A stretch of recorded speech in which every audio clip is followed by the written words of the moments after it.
This is the Average Guy Network, and you have found Cyber Frontiers, show number 8, recorded on September 15th, 2014.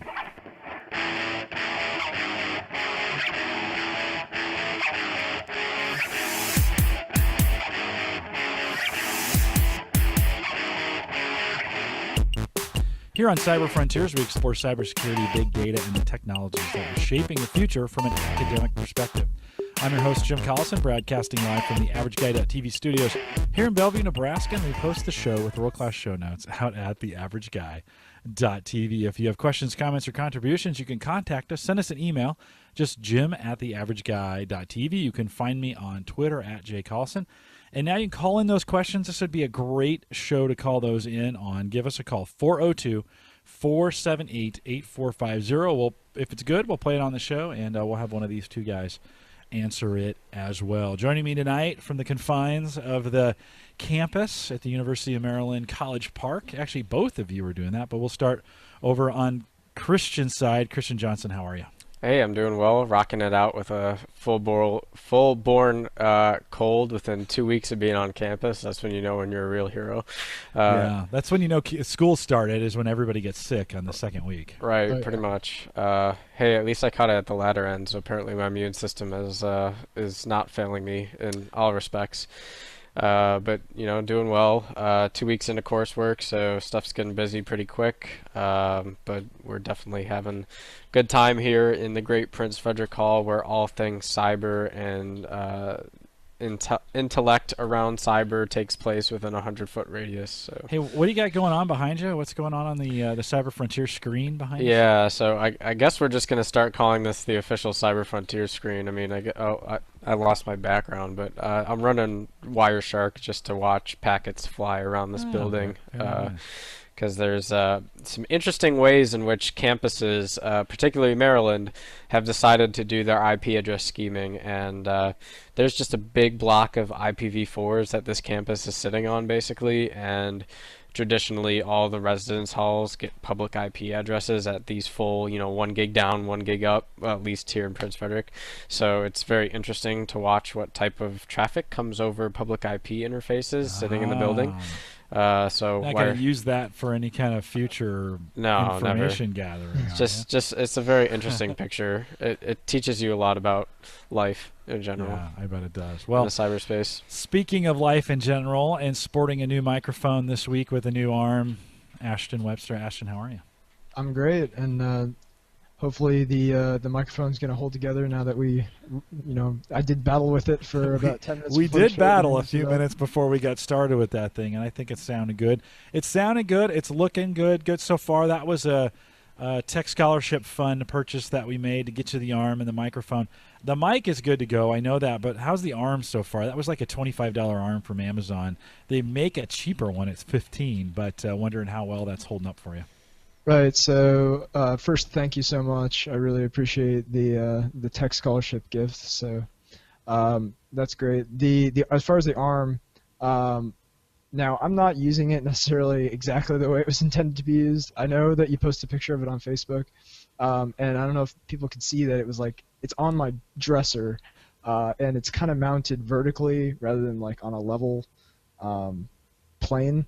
But I don't really have any complaints about it so far. Apparently when I tap it, it's kind of loud. It's a little thuddy when you boom. It kind of makes a nice echo when you smack it.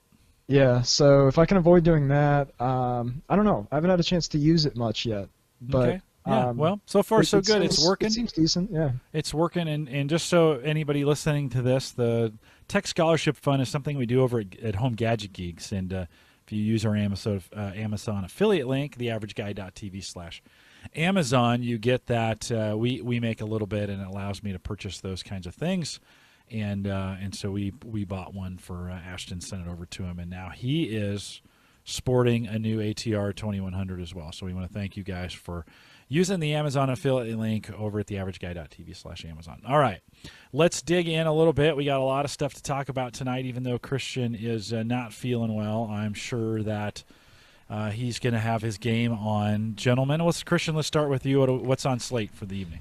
Sure. So we're going to kick it back a little bit. We're going to talk cybersecurity education because I feel like that's really kind of predominant to the reason why I'm in this building, the reason why Ashton's in that building. And I think it's good to talk about it just because there's really, a lot of people coming from different perspectives on this show, especially in terms of background and cyber knowledge. And so I thought it would be good to get some information out there just about, whether you're a high school student or whether you're an InfoSec professional, what places, resources, events, opportunities are there to get involved in cyber, and how can you kind of level up your skills if you want to reach new levels in cyber education. So that's kind of where we're going to go tonight.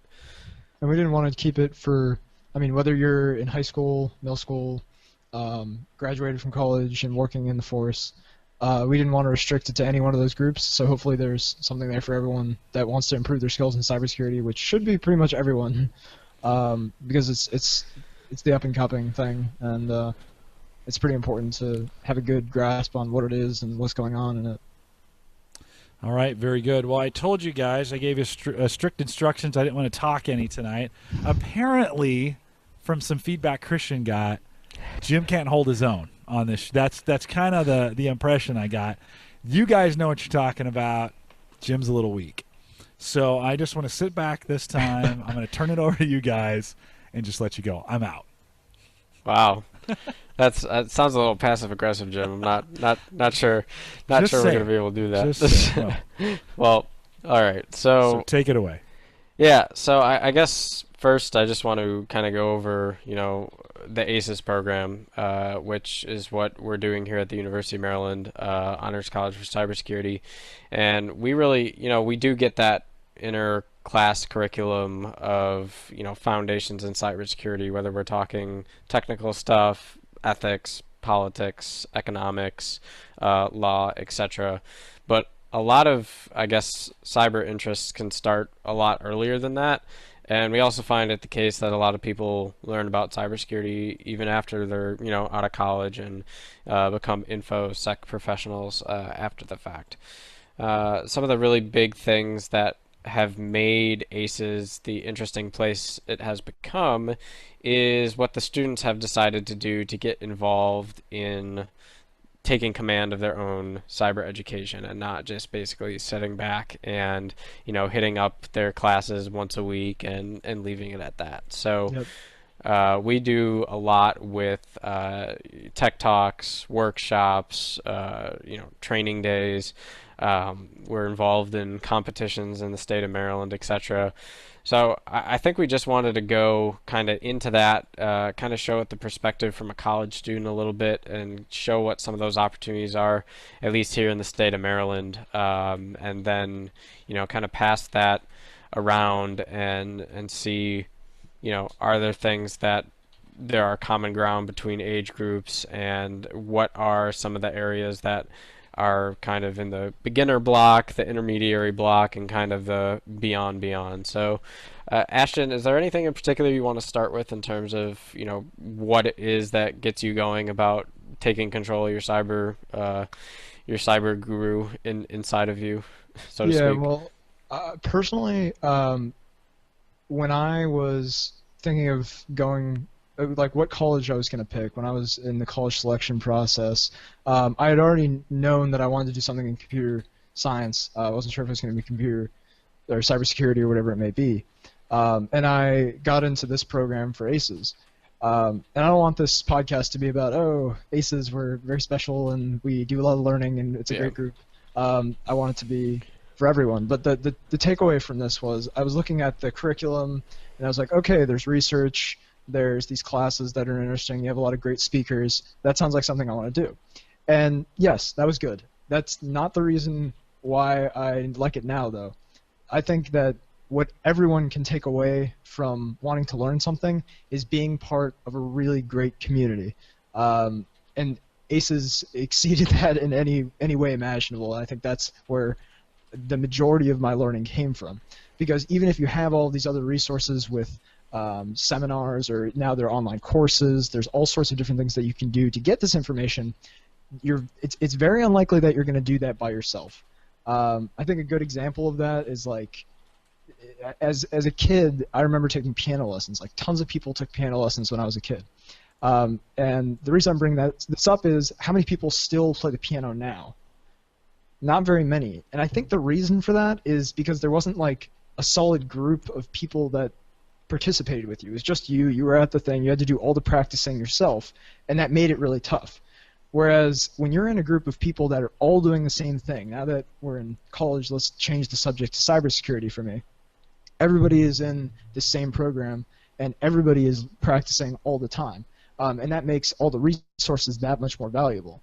So that's what I'm going to push in this podcast. The main theme for me is finding a community where you can take advantage of all these great resources that are already available online. Yeah, I think that's where it really comes down to. Let me say, certainly, I mean, what you're really talking about is accountability, right? And when you're in that group of people, all like-minded, all doing it together, there's a greater chance of success. We see this in a lot of different areas. You talked about music. Sports is one of those, right? Where if you're gonna and Ashton, I understand you've been taking Christian out for some runs. Yes. Lately, and maybe there was a trade-off of something. You're going to run him and something else. But anyways, yeah. So there's that accountability. Christian, is your running getting any better, by the way? Yeah, cut off a minute and a half per mile in my last outdo. So that's a perfect example, though. Like in high school, I ran for the track and cross country team, and I ran all the time, and everybody did because we were all in this really close knit group of the team. And then you get to college, and last year I hardly ran half as much as I did.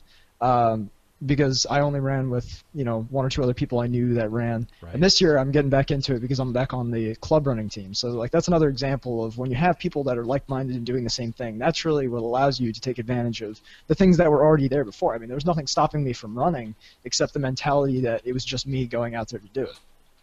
Yeah, and it's interesting too because I feel like I can't even believe I'm saying this, but it's true. Cyber has kind of become a social thing, at least, especially at the collegiate level. But I think a lot of people have these visions of like, oh, cyber hacker in dark basement with very white skin, hasn't seen sunlight in 3 weeks. The LED radiation is burning out his irises, and yes, there are those people. Full disclosure, but a lot of people who are getting interested in the field are really, I think they're doing it for social reasons at first.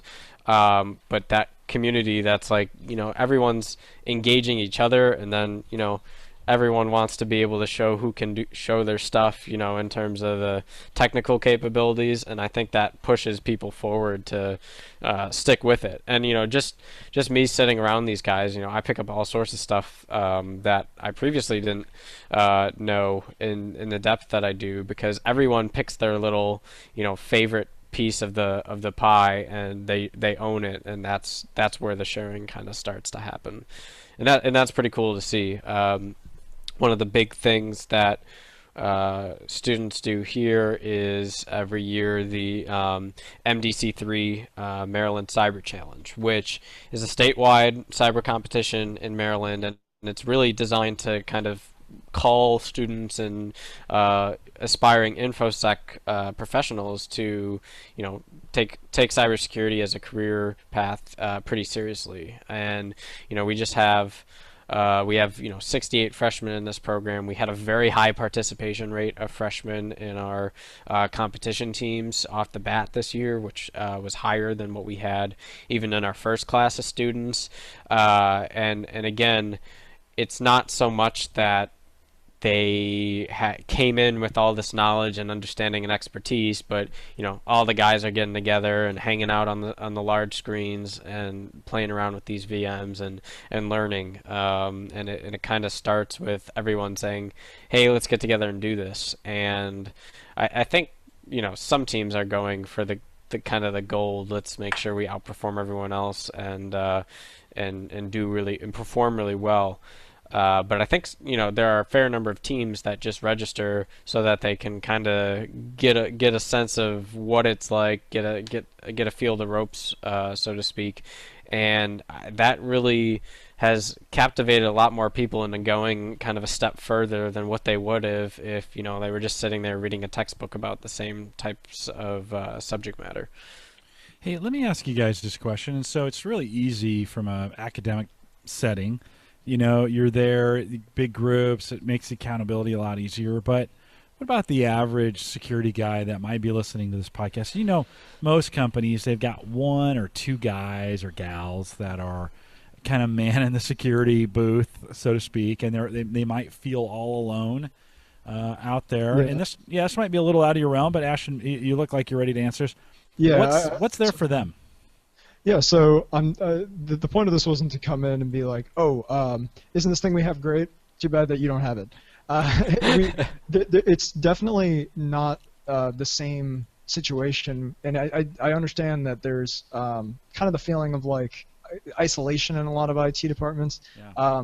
I work for a company called SGT, and with some of the people that I've had a chance to work with have spoken about positions that they've worked at other companies where there's a lot of friction between the IT department and the financial department, for example, because this kind of gets off into the economics of it, but it's challenging to justify some of the decisions they're making on a cost savings basis versus it's not really a revenue generating field for cybersecurity. You're more trying to reduce this risk.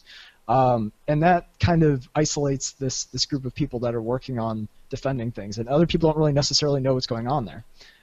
So I understand that. The way that SGT handles that sort of like isolation is bringing in people that work on a bunch of different contracts. So SGT is a company that contracts for a lot of government services, and they'll bring people that are working on these very different tasks it could be completely different things. One might be in cybersecurity, one might be in database management, one might be in cloud services, and when you come together, they'll have these.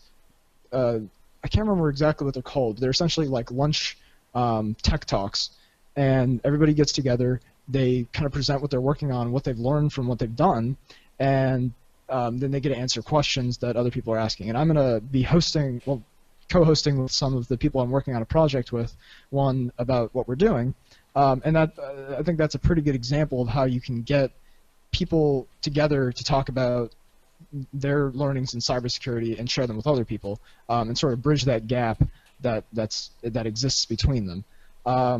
Another example of this, I'm sure Christian can talk to a greater degree about this, is meetups are a great place to learn more and kind of bond with other people that are doing similar things in cybersecurity and at an enterprise level. So I don't know. Yeah, we're looking at some in DC. Yeah, that's so one of the things I was just going to talk about in general, even if we didn't go on that tangent, was how essential meetups can be to kind of just getting to know who the people are in your area that are, doing this and have that social experience for no cost, and you get to learn a lot of really cool stuff. So meetup.com, it's a service that is basically meetups for all sorts of different things, but there's a bunch of people that use meetup.com for all sorts of technology-based interest groups. So I initially used meetup.com for big data because there's not a lot of people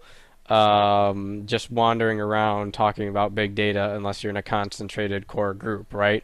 But then you go to these meetups and all of a sudden it's like bam, 100 of the most interested and engaged people in that topic are all sitting in the same room talking about and listening to presentations. And I find those perhaps the most easily engaging way to just go out for a night and spend time learning stuff and get to know people who you can do stuff with down the road. It doesn't cost you a thing. All you got to do is get there. They normally provide food at the events, and there's plenty of regardless of the technology area you're interested in. So we're talking cyber, but I mean big data, machine learning, general IT, you name it. There's probably a meetup out there for you, and it's in your area. So I love going to these. Maybe I really try and get out once a month just to see what people are talking around in the area. And obviously the conversations that go on in cybersecurity and big data in DC are very pertinent to my interests and are very relevant. So I particularly like to know what other people within my radius are thinking. So, I just just pulling up an example here. There's a group on meetup.com called, well, Cybersecurity, Capital Area Cybersecurity User Group. And this Wednesday at 6 o'clock, they're hosting a Windows 7 exploitation demo where they basically go through and show you all these different ways to manipulate and gain access to vulnerable Windows 7 machines. And it's hosted at one of Lockheed Martin's office facilities in Rockville. So I mean, these are big companies that sponsor and host these events too. It's not like you're going to show up in someone's basement and get together around a 20-year-old projector. Typically, big companies, organizations will sponsor these for the smaller guys, and it's a really great way to get that crossover between people doing it in industry, people who are doing it as consultants, and people who want to get involved. Yeah, and I think another example of that you can attend without even having to leave your room is kind of what we have going on here with the podcast, like being in a virtual group of people where you have input from, I mean, there's still sort of an audience speaker distinction, but you have input from the community, and you feel like you belong. Hopefully, I mean, I would imagine that the people that keep returning to these podcasts have a sense that they are kind of part of this group of people that are interested in podcasting and rather cybersecurity, and have questions about it and are able to get those answered. There are other examples of this where there's even less like audience presenter distinctions made, where forums I think are the best example of that, and I'm sure you can speak to that as well because of NetBIOS, I believe it's called, the website for the BIOS mods. Yeah. That's a perfect example. Forums, I think, in particular, are a perfect example of places that you can go to not only be a part of community, but also get specific questions you have about the field answered. So if you want to know exactly how to implement a certain type of intrusion detection system, chances are there are other people who are trying to do similar things or have had it done in the past, and there's information out there. You just have to be able to find the people that have done it. And almost always there's kind of niche forums that get this task done. I'm sure almost everyone here has used Stack Overflow at some point, and that's kind of what I'm talking about. Better examples are ones where it's focused to a specific field where there's sort of like returning attendance to the threads, and like you continue to check them out after the fact. But the big takeaway is that you can have these communities of people that are interested in cybersecurity in a virtual space without ever having to leave your room if you wanted to, and you just have to go out and find them. Yeah, and I think that's, I'm pretty sure everyone who's listening to this have called forums at one time or another. I think the difference is between, there are forums where people are definitional leechers, just leech and go type of people, and I feel like that makes up a big form base. But a lot of people, it's more about community building and getting people who are coming back and engaging over the same thing.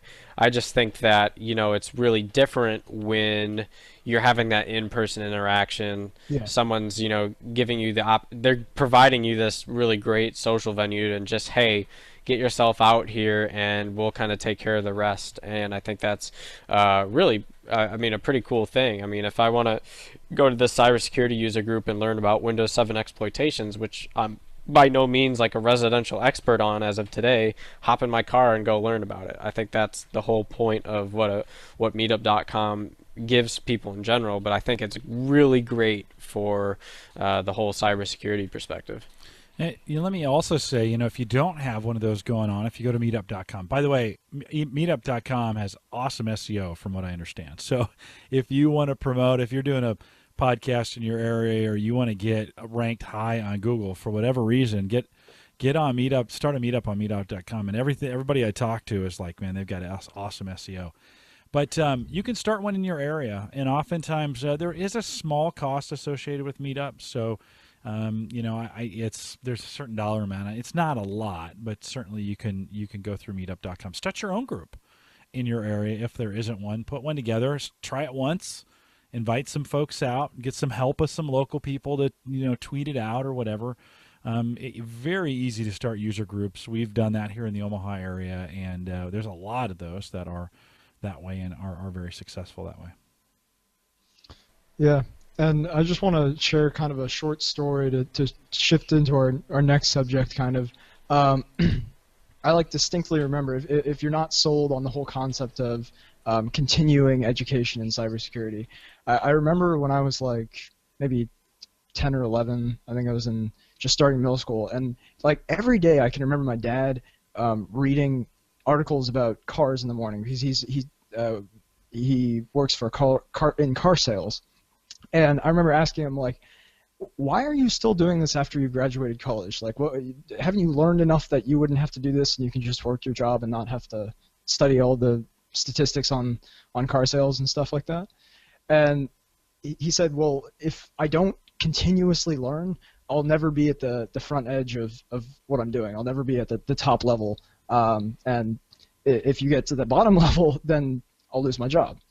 And I then remember thinking like, oh, duh, that makes sense. Yeah. But it's kind of easy to forget, and even I've thought to myself like, well, once I graduate college, then I'll be set and I can start to produce instead of just consuming information. And that's not ever going to happen. It's got to be a continuous, simultaneous process of learning and using that information and applying it. So I think meetups are one way of doing that, but also just keeping in mind that the time that you're spending in these specific fields adds up, and you start to become kind of better and better at understanding the field as a whole. So that was just something that I thought of while we were talking about this. That I don't know if that resonates with anyone else. Yeah, but. no, I think it does, Ashton. I think that's a good. I mean, we're always talking about the podcasting medium is a way of doing that as well. This is why we do this, right? You guys, we want to share the information that you guys know. So podcasting is another way to get that done. There's just a lot of right on. That's good stuff. And to facilitate that, like sort of constant consumption of information so that you can apply it, one of the things I've found that's really helpful is so I was a big like Flappy Bird fan. I don't know if you've ever played that game on your phone. It's just Classic. all sorts of stupid games on my phone I used to play through most of like my early years in high school and stuff. And I used to have, sometimes my dad or my mom or other people would say, hey, you should read this article, and I'd read it and then I'd discard it. What I found was really helpful to sort of use my off time when I'm, commuting or traveling or just can't. I have to wait for something. Having some sort of article retrieval app. So, for example, Feedly or Google Reader, when it was supported, was a good example of this that I used to use. Just having those subscriptions that automatically retrieve those articles and get them for you, and then reading those when you don't have anything else to do, is a great way of kind of just learning without even realizing you're doing it. So you get these like, essentially the way the applications work are you just get the articles are all in one place, regardless of their location, and you subscribe to their RSS feeds. I know this podcast probably has one. Probably has very many because it's on so many different locations. It has a few.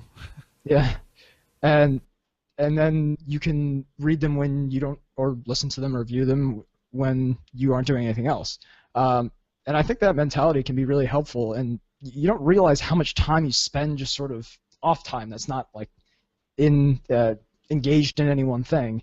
And if you leverage that to be learning time instead of just Flappy Bird time or whatever it may be, then you can really take advantage of all the minutes in a day. Yeah. And get closer to the amount of time, the sort of mythical 10,000 hours to become an expert in your field.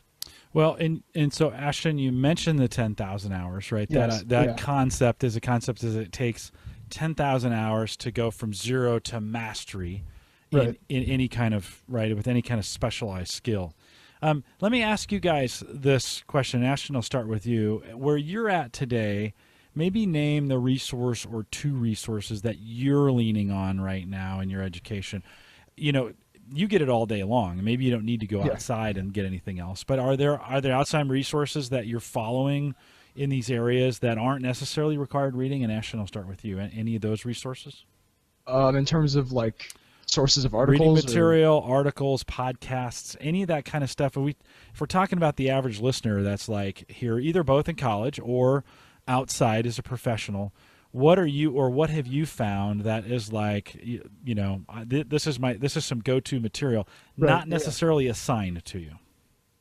Yeah, none of the things I read regularly are like assigned to me for homework. I mean, usually the like assignments I'll get for class are always sort of random. The ones that I follow pretty regularly are IT Pro professionals, and I believe that is a British-based magazine that has a lot of really up-to-the-minute information on IT and cybersecurity. Another one I'm a big fan of is GigaOM. That's GIGAOM, and that also has a lot of information on big data and leveraging that for cybersecurity and things Really? like that. GigaOM does? I think so, if I'm thinking of the right one. Yeah, Unless, no, I'm familiar with that. I know them more as a kind of as a general tech site, but I haven't dug in. I'll have to take a peek at that. I might be subscribed to like only a specific subset of the articles. No, you could be. I mean, we forget that some of these sites like The Verge or TechCrunch or some of those have some very niche writers that are in, that write for them. So very, very could possibly be. Christian, maybe I'll pass the torch to Christian. I can actually bring out my list and check it out. Yeah, I surprised you with that question. A little No pop problem. quiz.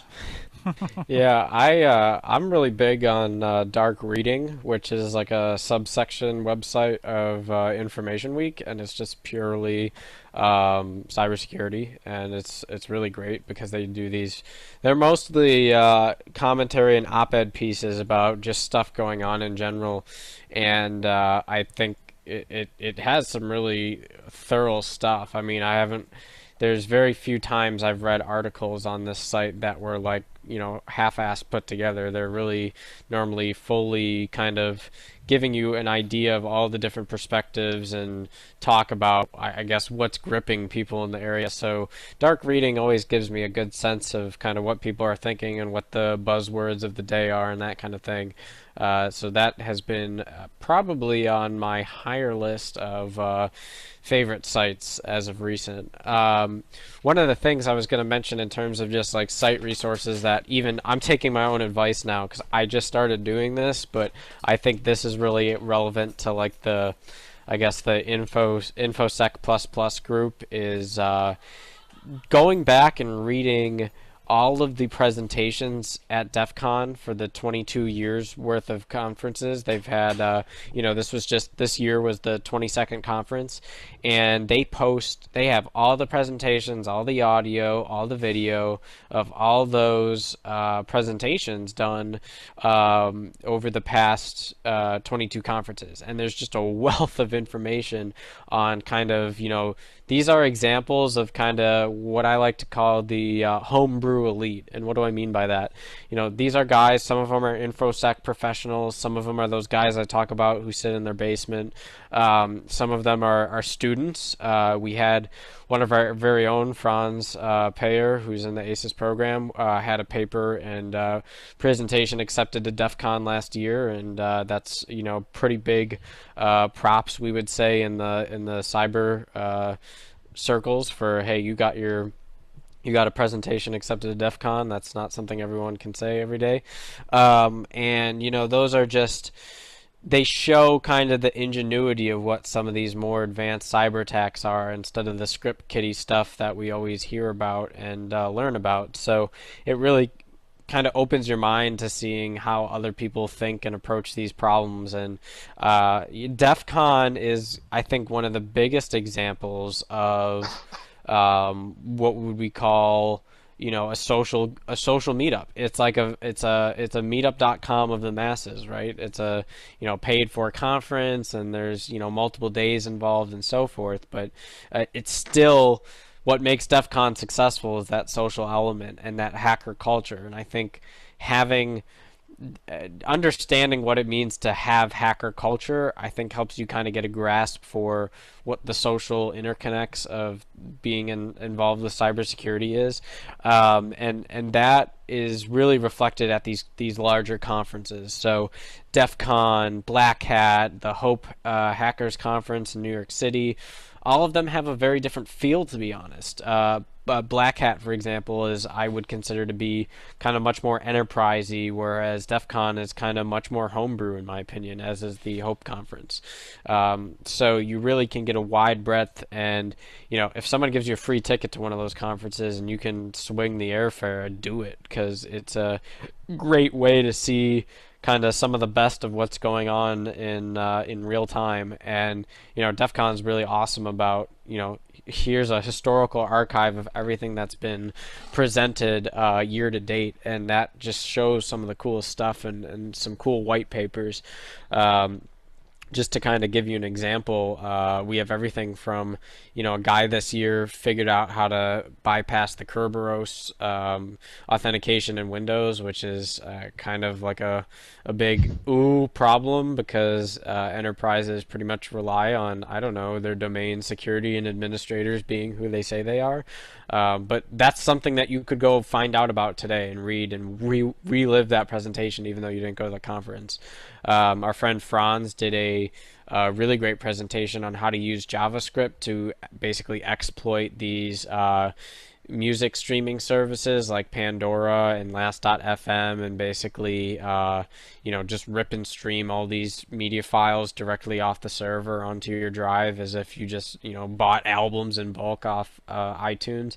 So there's all sorts of really cool, diverse stuff going on in those conference spaces, and that's a great way to if you got the fundamentals and you have kind of the basic skill sets to try some of this advanced stuff, head out to DEF CON and read, because there's some really cool stuff that you can just kind of sit there and tinker over and think on for weeks at a time.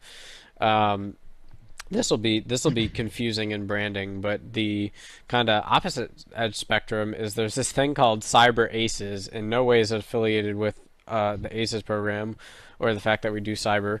I was going to ask you that. I was like, is that going on there at the Yeah, school? no.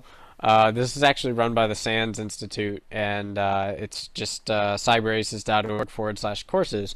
And they kind of give you, what are those fundamentals to reading stuff on something like DEF CON? This course offering right here is it. It basically gives you a free offering to get content on the basics of networking, operating systems, and sysadmin tasks, and that's really kind of I would say where the buck starts. Normally say where the buck stops, but in this case it's where it starts. And those kind of core learnings is what will let you read some of that more advanced stuff. And the fact that that stuff is free and it's coming from someplace like the SANS Institute is a really cool thing to take a look at. And that's also kind of going along with this newer trend of the age of online learning. So I think a lot of people are really into this notion of, like, Coursera has been really big, and just the fact that you can basically have your own collegiate experience from the comfort of your own desktop. That's an attractive idea to a lot of people, and so the SANS Institute's kind of a natural extension of that, I think. So like I said, there's all sorts of stuff, whether it's conferences, social meetups, these online classes, pretty awesome to see happening. And these are the types of things where if you didn't get in at that ground level in college or in school learning cyber, this is how you can kind of catch up to where everyone else is. And I would say the learning curve, some will probably say is steep, some will probably say, hey, this is really fun, and eat it right up. But I feel relatively confident in saying, and I don't feel confident in saying much these days, but I feel relatively confident in saying that if you were to dedicate your time to this and really apply yourself, I'm confident you could get the types of things and skills that you would see at a college level and be able to start learning and competing in that space. And I mean, the reality is a lot of people, I almost feel like college cybersecurity is somewhat of a minority topic, because a lot of the people who are legends in this stuff are not even really from research, academia, education, or all of the above. So I think it's kind of funny for us to be saying this, because this is really, I would say, in the last 3 years, this is the first time universities have even cared about cybersecurity, right? We weren't pouring money into cybersecurity classes or programs like this 3 years ago. So I guess we can still claim minority card in this case. But that's just shows you what a wide spectrum of people are involved in this stuff day in and day out. Yeah, and to your point about the cybersecurity minority, it's kind of a bizarre phenomenon because there's kind of a shortage of cybersecurity professionals immediately coming out of. I mean, that's not surprising considering that it is a minority in college. But there's going to be this extreme demand for cybersecurity skills and experience that's just not going to be there in time, I would imagine, because and there are sources that confirm this. I should drop some of those in the show notes. I was just reading articles about cybersecurity and education, why it's important. One of the main reasons is not just because everybody wants to get really good. It's because the enterprise is going to need more professionals in it before they're kind of ready. So I'd be interested to see whether or not a cybersecurity majors start to emerge. I know there's sort of specialization programs within colleges right now. ACES is a good example because beyond it just being a program, you also get kind of a citation on your major. I know more and more places are doing that, but I want to say University of Maryland was one of the first. So it's good to see that the education curve is kind of catching up to the demand curve for it, and it's going to have to happen faster in the future because right now they're not merged up yet. Just going quickly back to some of the other sources of information that I use. I wanted to name drop SC Magazine. Yeah, that's a good one. What do you know what SC stand for? Security something of all things, of course. It says that the subtext is for security professionals, and when I first looked at it, I thought Southern California, and I'm from Southern California, so I was like, that's a perfect fit. It's not about Southern California at all. It's a security magazine with really good current up-to-date articles on the topic, and I recommend that. So we'll drop that in the show notes as well. And pro tip, they got some interesting. I don't know what they do there, but so the website's great. But they also have this service where they basically give this magazine away in print form free. And I only know this because my first couple weeks at Gallup, I kept getting calls for someone else who apparently was subscribed to this thing, who used to work at Gallup, and they were just, every day, we want to give you your new SC magazine at no cost to you, and I'm sitting here like, why? So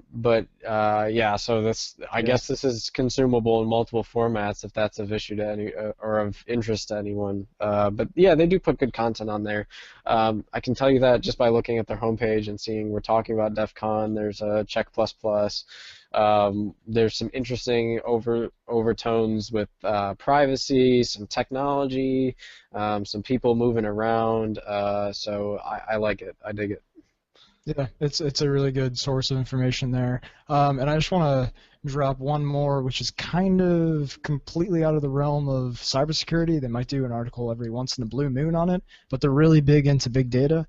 And I just love their articles. Is 538. It's actually it's created by this guy named Nate Silver, who does predictions for Senate and Congress races, predictions on those, and is accurate to within 99%. And they expand it out into sports, into life. The main focus of it is just using statistics to evaluate different phenomena that occur in life, and I strongly recommend that. The numbers are spelled out in the name, so we'll put that in the show notes as well, but it's 538 with 530 and 8, actually, the words and not the numbers. And then I wanted to come back to one thing which we've kind of skirted around now, and I'll answer my own question first, and I'll open up to Christian. But how do you? So there's all of these great resources that are online, but sort of impersonal. You're not face to face with the people you're talking to. You're consuming, but you don't see the person who's producing these articles. How does that compare with face-to-face interaction with other professionals in the field, or with a teacher or a professor, or whatever it may be in person? And I'll start by saying that I think 90% of the time you are better off at least starting with a face-to-face interaction, because going back to what Jim said, it kind of creates accountability, and in some cases a healthy kind of competitiveness. So when you have that face-to-face interaction, I can't help but think that's more valuable in a lot of cases. But that's not to say that you shouldn't use that as sort of a base to jump off and use all of these other free resources that are online and virtualized. So I don't know, do you have any like specific opinions on that, Christian, as far as the differences between, you know, like in-person and like online sources of information for cybersecurity? Yeah, I mean, I guess my preach tone on that is to try and get a mix of both, because I feel like, you know, there are some things that are really helpful to do in groups, but there's also comes a point where you want to like sit down for yourself and try things yourself and internalize it a bit. And I think we see that in like school a lot. So, you know, the people who always want to be studying in groups are people who don't always do well in their tests, because they just think, well, if I study in the groups and, you know, no one else asks any questions, then I must know everything, and they just perish miserably. So you really have to kind of like take the valuable tidbits from when you're with people, but then go back to your little private sanctuary of knowledge and try and ruminate on that a little bit, and then build it out. So, and I guess with all things, you know, practice makes perfect, and this kind of gets into the Malcolm Gladwell rule on outliers. And one of his rules is basically 10,000 hours of practice, and you're, you know, a certified pro in this area. And there will be plenty of people who go back and forth on whether or not that's true. But there is a lot of merit to the notion of the more, you know, kind of individualized attention you give to something consistently. So day in and day out, and not just like, you know, one day you're putting in 50 hours and then, you know, you're not touching it again for a month. You need to be touching it a little bit every single day. I think that's one of the most important things, is that what's the example? The example is like my Twitter usage. Yeah. I'm anything that gives you those notifications, yeah. Right. So I'm like the total serial pathological terrible Twitter user that's like, one week I'm like, okay, I got Twitter down to a science, and I just spend a week on it. I'm having a great time, and then I'm like, yeah, no, I don't really know what I'm doing. And then I just stop for like 2 weeks, and then I get these little emails from Twitter like, hey, where'd you go? We kind of liked you being on our site. And then I'm like, oh, okay, I'll try again, and the cycle repeats itself. You really don't want to do that on things that matter.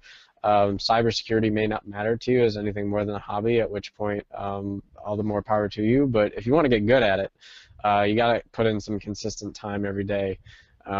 We used to get this notion beat into our heads in music school, which I was in for 14 plus years professionally, and one of the sayings used to be, one day no practice, one day no eat, was a very popular phrase, and adopted by Shinichi Suzuki, who is a large music teacher in Japan. But I digress. But point being, keep doing something every day. I would say mixing things up with that social interaction, and that, you know, kind of taking it back and doing it yourself is probably the best way to do it.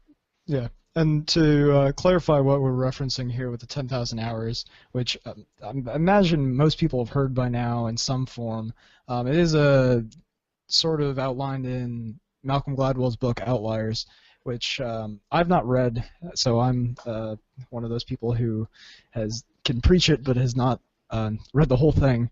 So, and then there's also, I'm not sure if this is by him, but Talent is Overrated is another book that I have read, about sort of the similar concept of the 10,000 hours, and how it's not so much where you come in starting to the field, so maybe you know nothing about cybersecurity, but you have a serious passion for it. That is far more important than whatever skills you had coming in, because it is a constant thing, like Christian was saying. You have to be up to date and putting in time on a consistent basis.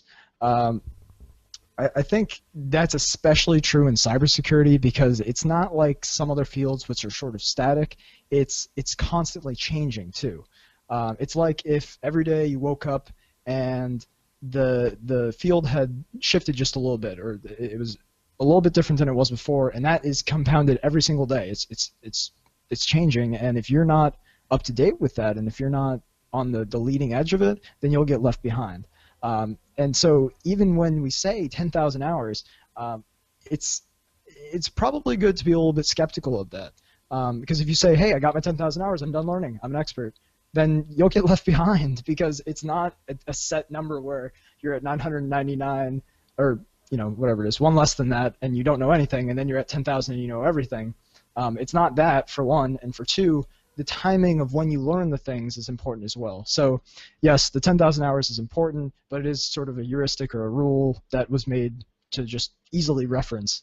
And the more important things to remember, I would say, is practice consistently, practice things that are up to date, and if you can, take advantage of these new software and applications that are out there that easily remind you that this information is available to you, and make it in an easily consumable form. Ashton, what about some tips for some practical things you can be doing? So we've talked about education, we've talked about different sites that you can go to learn. Are there actual sites out there that I can kind of practice? If I want to talk about hacking, or ethical hacking, of course, is what we want to talk about. What's available to me if I want to try some of those things or get more involved in that kind of stuff? Yeah. So personally, I really I'm going to get back to your questions. I just want to say one thing really quick first. I am not a huge fan of standard classes where you go into a lecture and you listen to someone sort of preach at you for X number of minutes, and then you go and do these precisely defined problems where you get a list of inputs and you make a set of outputs. Because then I kind of feel like I'm in this very narrow tunnel, and there's no room to kind of experiment. So I personally, this is sort of a college student advantage that I have, but I really, really enjoy the research that I'm doing. I was working under a graduate student last semester, and I've probably learned more in that semester about the field that I did it in. I was working in machine learning for intrusion detection, and I learned so much, but there really was very little instruction to me. It was all about going out and finding these papers on the subject, reading them, and then as far as what I actually did was going through and using libraries of machine learning and applying them to this data set that I had to detect anomalies. And I loved it because I felt like I had kind of come up with the idea, and I had the flexibility to experiment with it. So not everyone is going to have the ability to work underneath a graduate student to do research and try and write a paper or whatever it may be. However, I would recommend that you find something that you're passionate about doing and find a way that you can experiment with it, and maybe do it a little bit different than it's done before, or make it your own, and that way that'll just kind of add to the feeling that you're learning something, and it's got that individual component to it. And then once that's the case and you found something that you're interested in, you have an opportunity to share with other people, and the loop just kind of continues like that, which we were going back to when we were talking about groups and communities in cybersecurity. So I know that was kind of a roundabout way of answering the question, but to be more specific, I know Christian has some specific sites that you can hack. One is called, fittingly enough, Hack This Site, which is sort of an ethical hacking website where it gives you tips on and different suggestions. I know I did it like a couple of years ago. I don't really remember. OpenDNS blocks, by the way. Oh, really? Yeah. So right. I have our OpenDNS security settings here set up medium. I think that's the kind of the level that's the sweet spot for us. And they said it's been blocked. Sorry, it's blocked. If it shouldn't be, it's diagnosed, and I think this is where it gets it as a proxy. It sees it as a proxy, so there must be some proxy features in there that. Okay, yeah. I'll have to check my and I'll double check my OpenDNS settings here too to see what. Well, I have another alternative. Yeah. Well, no, I'm not saying it's bad. I'm not saying it's bad. Yeah. I'm just saying well, that's. And to be fair, if I was to see that site name without context, I think I would definitely be suspicious of it. Yeah. So I can imagine that it's throws up some red flags on a lot of security measures. But another good opportunity for, especially for college students, but this is open to, I think they're open to enterprise level competitions as well. But the there's a lot of cybersecurity competitions out there that are really geared around finding vulnerabilities and sort of merge in with the ethical hacking community to make this competitive environment where you can test your skills and learn from that. So if you're looking for something to actually do, I would definitely suggest looking at things like the MDC3, which is a cyber challenge for college students at Maryland. I know, Christian, can you kind of elucidate that for us? We have some information in the show notes that we're going to release. Yeah, well, that's just the competition itself is basically, students. It's not going. So there are some competitions where you actually go and you get together and you do stuff, and sometimes they're like 24-hour straight events, 36 hours, or spread out. This one's interesting because like you can basically form the groups wherever, and it's online competition site. So like you download the materials you need, and then you compete from wherever you guys want to set up space. So this is actually really cool for us because part of our new building space here is the ACES Cybersecurity Lab in the ground floor of this building, which was paid by Northrop. And that is like an awesome space for us to just kind of do those types of things.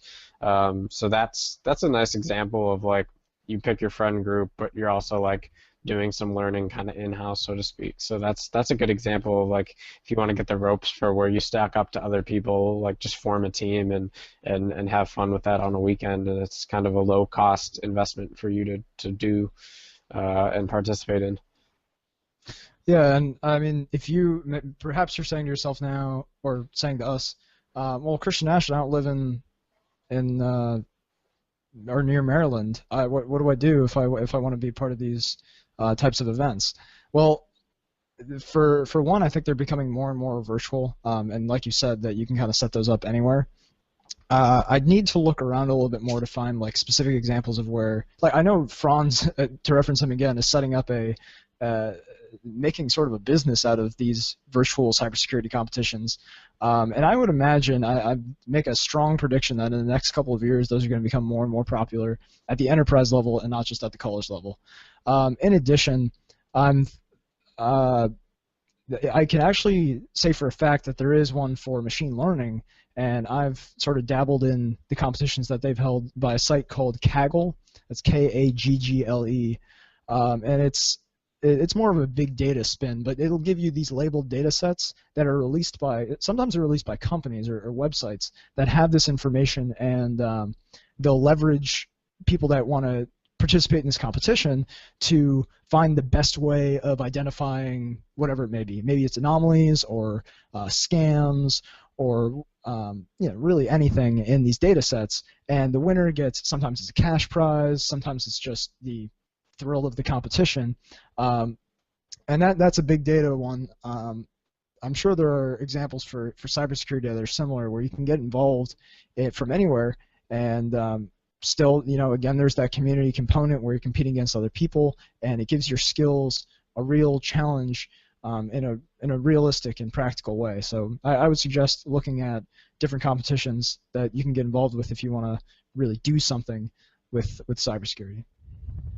Yeah, for sure. All right, guys, we are at the hour mark, and so time to start bringing this thing in for landing. Anything? You guys actually did a really nice job of covering all the show notes. We did nothing in order tonight. It was great, but we really plowed through, and we added some additional bits to the show notes. I will remind you, if you get through this, we'll include all of this in the show notes. We'll clean it up a little bit. And so if you missed a link and you want to go back and have a look at it, those will all be available in the show notes out at theaverageguy.tv. It'd also be great. This would also be a great opportunity to call in your questions for this stuff. So call us 402. Quick, write this down. 402-478-8450. Ask these guys your question. Just call it in. Ask them the question. Next show, which we were talking about in the show notes just a minute ago, when we're going to do that, both of them will ask it to be a great way to get your questions into the program as well. So, guys, as we wrap this up, anything else you want to cover? Just one quick thing. We mentioned a lot of websites. You don't necessarily have to strictly go to those to get good articles, because now, with Twitter or blogs or things like that, a lot of people will sort of give you a compendium of all of them. And you'll get more sources that way by listening to a few respected individuals that are pulling from 20 of the most popular magazines and some of the ones that you've never heard of. So just keep in mind that you don't necessarily have to be up to date on the websites if you're using things like following the blogs or the Twitter feeds from people that you respect in the field.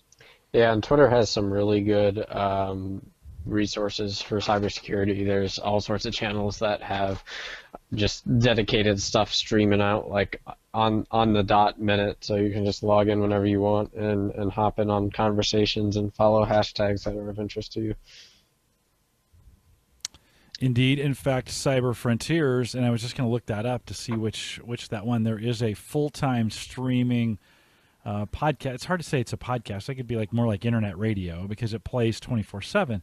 And we submitted the Cyber Frontiers to it, and they'll add that to their playlist, and at some point will show up in there and play on their 24-hour channel. So that's kind of cool. And let me see if I can look that up. I looked it up before it started, and it looks like they picked up our show from last week somehow instead of tonight's. And no, they won't do it live. It's only off the RSS feed. Yep. Yeah. Yep. Well, it is in there as a hashtag on air. I think one of the links was broken, but it showed up as on air. So. Well, and so they picked that up sometime tonight, is what you're saying? Yeah, the tweet came out 4 hours ago that our last show was on air. So it tweets, it automatically tweets. He's got that all set up on a scheduler, so it goes out, refreshes the feeds, randomizes it, puts them in a list, and then he pulls in from the RSS feed, and they just play them 24/7. So that's the way. It's not a live channel necessarily where we come on live. But the last show would have gotten played. And do you remember what's that site name, Christian? Do you have that? It's called SecurityCast Radio. SecurityCastRadio.com? I think it's .net. .net. Here, let me look. Yeah, I want to. Yep. I'm pretty sure that's accurate. Yeah, it's .net. Yep. I'll drop the link. SecurityCast. It's just SecurityCast.net. Oh yeah. SecurityCast.net. Yep. SecurityCast.net. So an interesting, if you want to, it's not necessarily, thanks, Ashton, for getting that in there. Not necessarily great for podcasting from put it on your phone and listen to it in the car, although I guess you could if you had great connectivity. But lots of security, they get kind of the best of the podcast, and they got a lot of them out there and then stream those 24/7. I'm kind of interested. I'll have to go back and look at the Twitter feed now to see that. Show up in there. All right, very cool. Anything else, guys? No, I think that's a wrap. We're hoping to, this sounds like a broken record, we're still trying to get the architecture up for our Cyber Frontier Labs platform, and so hopefully the next time we do one of these, we'll have some forward progress on that we can talk about how that's being built and what's going to go on there, so stay tuned. Yeah, it's in the works, so we'll let you know when we have stuff to actually talk about for it. Nah, very good. Work in progress. And I'm actually going to, speaking of that, I'm going to retweet so if you follow me on Twitter at J Collison and you want to follow SecurityCast Radio, you can do that as well. We're now featured out there, Cyber Frontiers.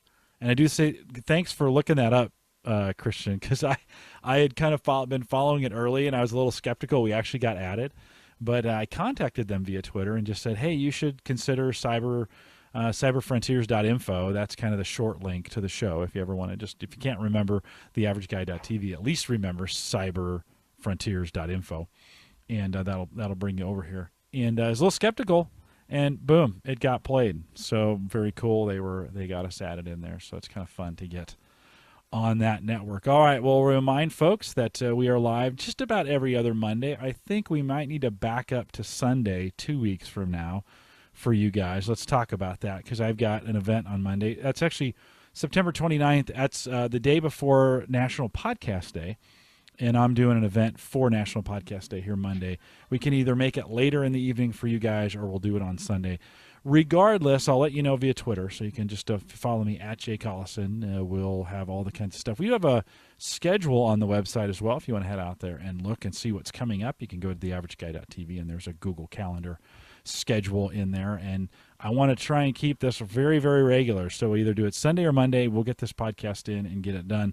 And again, all those links to get subscribed is over at theaverageguy.tv/subscribe. So if you're a new listener, love to have you join in our community. We get a handful of folks, or maybe 2 handfuls of folks, in chat when we do these live. We love that you listen recorded. Love to have you come out and join us live for the live show.